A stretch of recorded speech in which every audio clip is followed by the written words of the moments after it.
Ba-dum. Welcome back, my friends. I'm back, Neil JT here.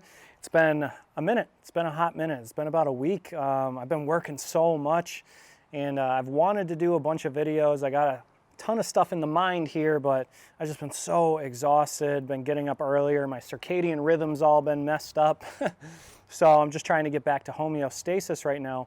But man, today is a video about, we're gonna talk about coincidences, universal coincidences after a narcissistic relationship. And as I've stated in other videos, I don't believe in coincidences. I believe in energy, and energy doesn't lie.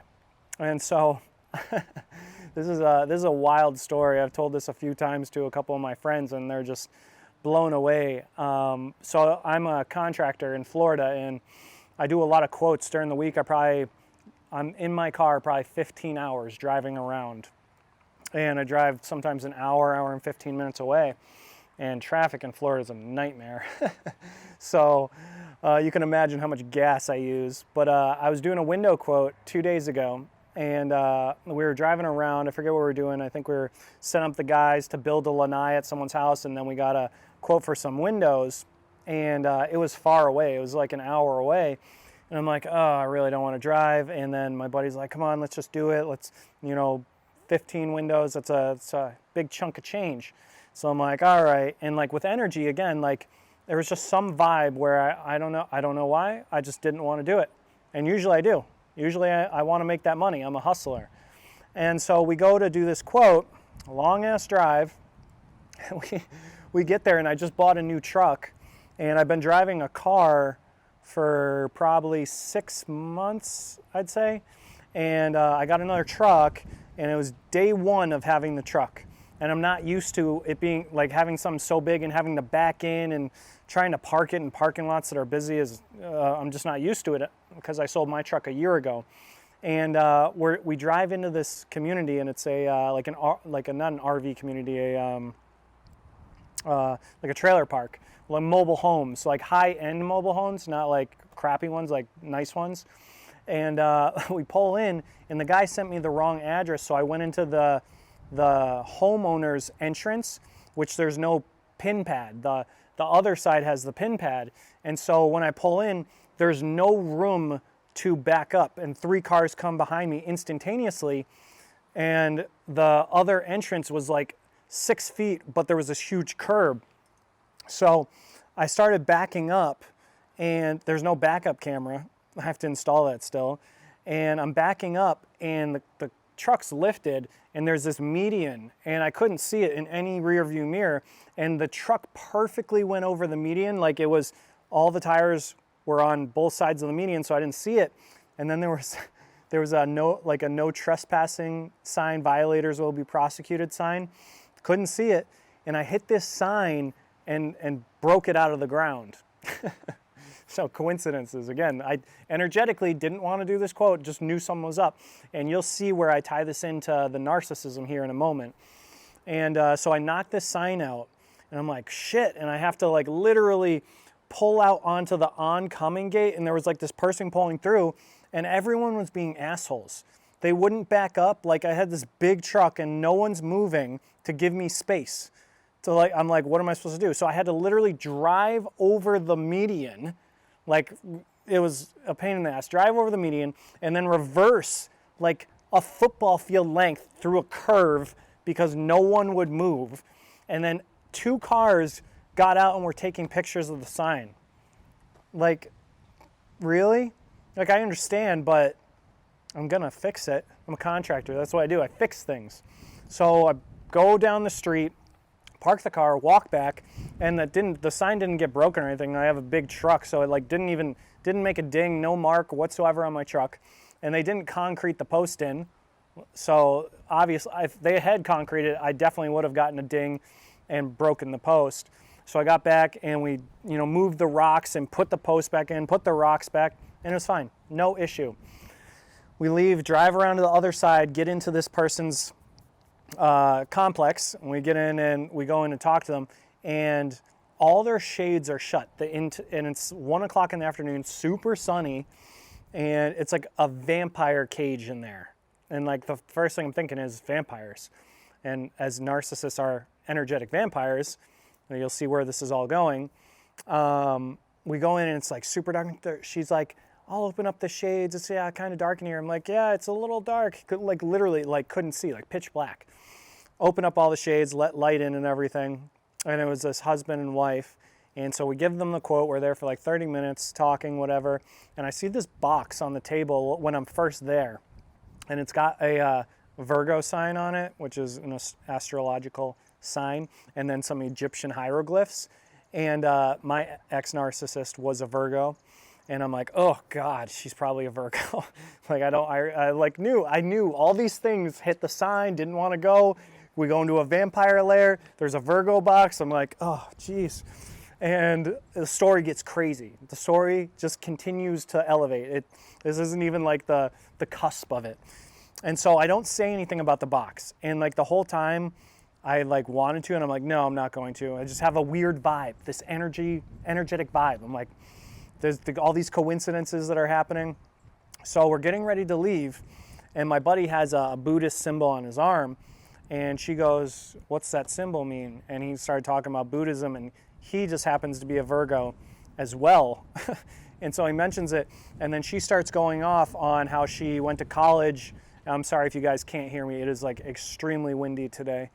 She starts going off about how she went to college for astrology, and her mom was one of the biggest psychics in Europe, and that she was a medium and a psychic and all this energetic spiritual stuff. And it was really uncomfortable to look her in the eye. Like I couldn't hold eye contact with her, and she had the strangest eye color I've ever seen. Like it was like I've never seen it before. It was awkward. Like the energy, like again, energy doesn't lie. It was such a weird vibe. Like I couldn't hold eye contact with her. It was like she was peering into my soul. It was some crazy spirituality stuff. But she goes on, she's like, you must be a Taurus. I'm like, what the hell? Like she was straight up like psychic. Like how, like, and she just started like picking, like she was like seeing through us. Like when she looked at us, it was like she could see through us, like looking into our center, our core, our soul. It was super, super strange. And she starts talking about all these spirituality things, and she went off on something with like cats and energy doesn't lie and all this other stuff that I'm like really big into. And I never talk about the ex-narcissist. Like I haven't even done any YouTube videos in a while now, and very rarely will I ever bring it up. Maybe if something happens, like something traumatic happens, or I see someone do something, I'm like, oh yeah, the ex used to do that. Like little things here and there. But she somehow pulled out the whole narcissistic abuse with my ex, and I started talking about it. And I'm like, why am I talking about this? Like it was like I didn't want to, need to, but it like just came out. And then she goes, don't hate her. And I'm just like, okay. And she goes, you're never gonna tell him, my partner who was standing next to me, your secret. And I'm like, what? Like, I don't even know what my secret is, so can you please tell me what the secret is? But it was just strange. She was like reading my energies or my soul. It was like the most awkward thing, right?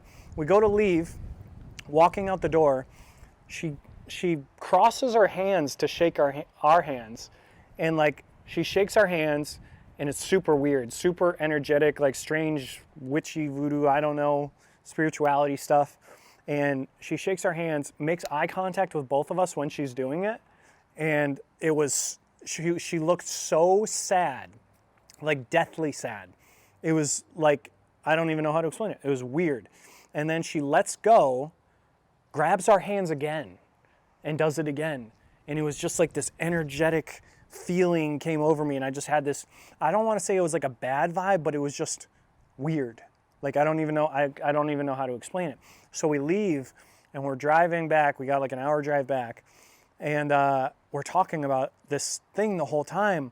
And we're like, dude, that was so weird. Like, I'm like so confused right now. She said so much shit that I can't even comprehend. And so we're getting back towards my house, and we still have 2 other quotes. We have to pick up a trailer, dump it, all this stuff. And I'm like, I'm hungry.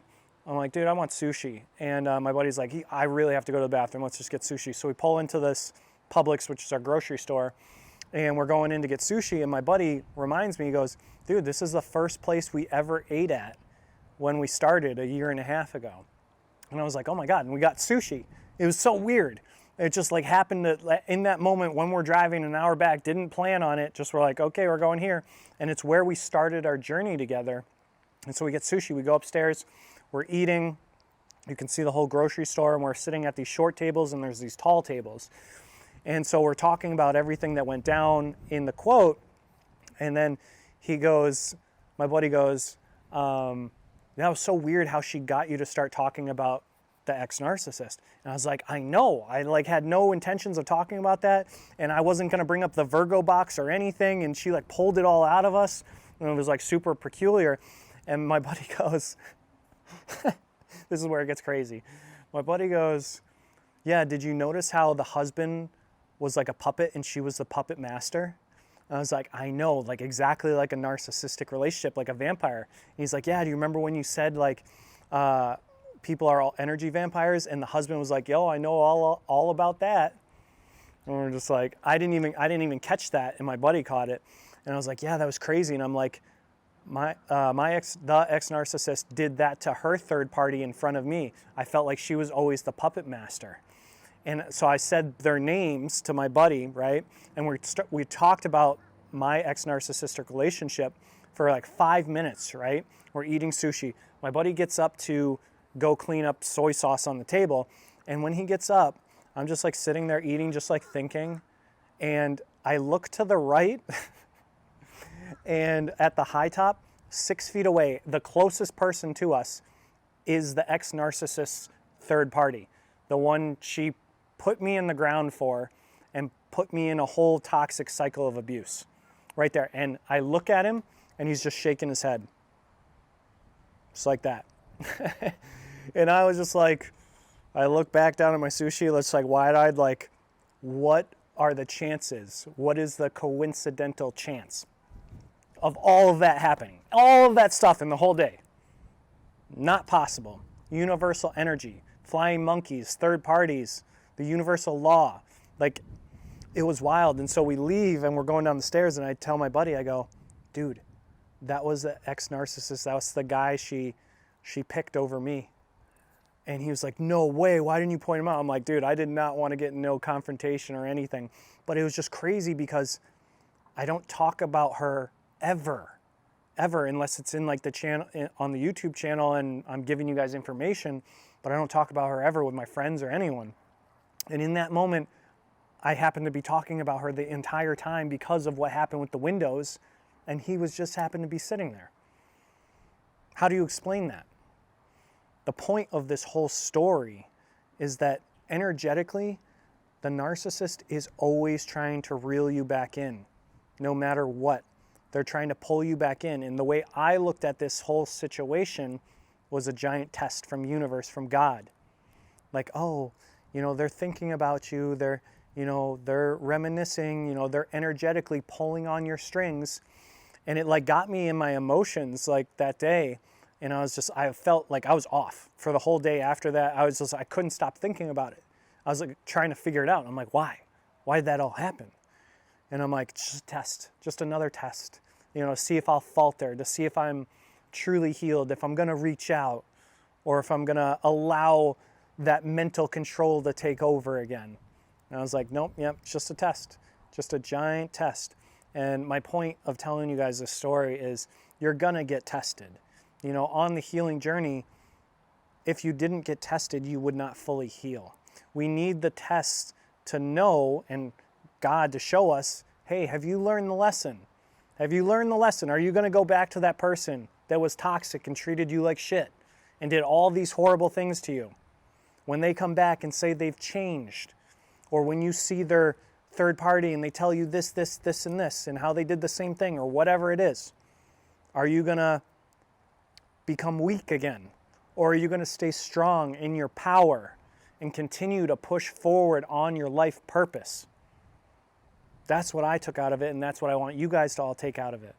Whether it's been 6 months, a year, I blocked and went no contact over a year ago, and I haven't seen or heard anything, no flying monkeys, nothing. And then this happened the other day, a year later. So my point is to be ready and to stand in your power, because ultimately the narcissist wants to take the control and the power back.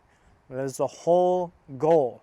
They want you to fall back in your old ways, for you to be weak again, for you to be needy, for you to be codependent, to need the validation that you're good enough, that you're worthy of the narcissist's love. But you don't. You have your own love. You have the self-love. You've cultivated it on the healing journey. You know your self-worth now. You know you don't need anybody. You know you're living in God's purpose. You're doing the right thing. The narcissist wants you to fall back into a toxic cycle and to take on their karmic debt.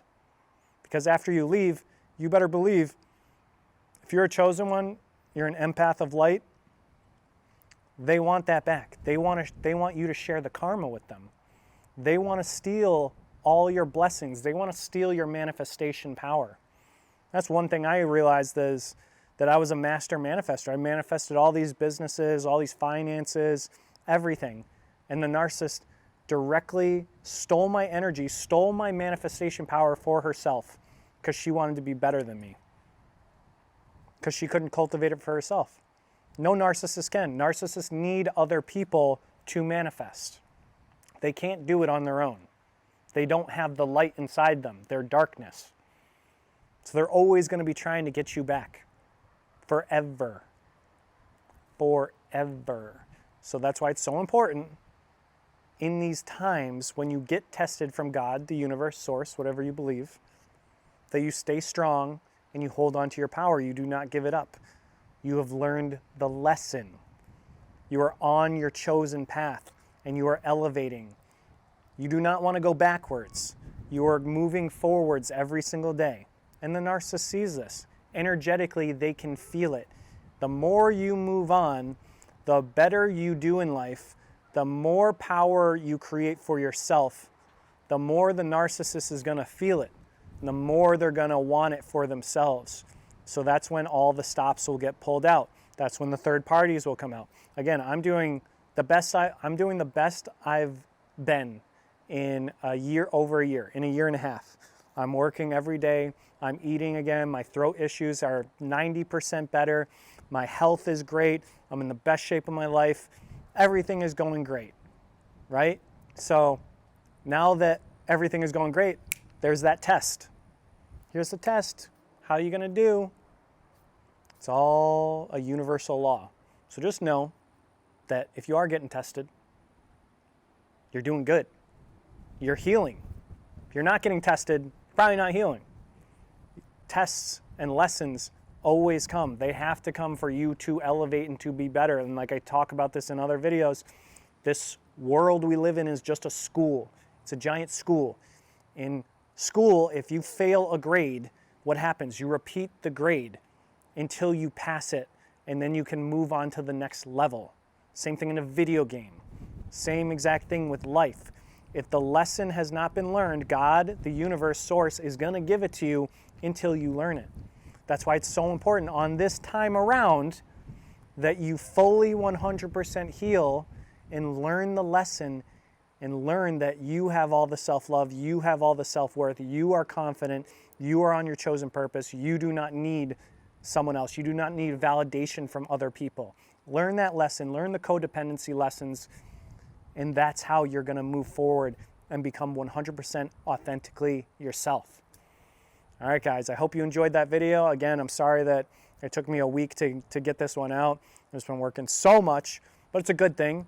I have a lot of good stress now and not bad stress. So it's a great thing, and I wish all the best for all of you guys. Continue to stay strong on your journey. Eat healthy. Go get a workout in if you can, and stay safe and continue pushing forward, guys. I love you all. Take care. I can see the fire that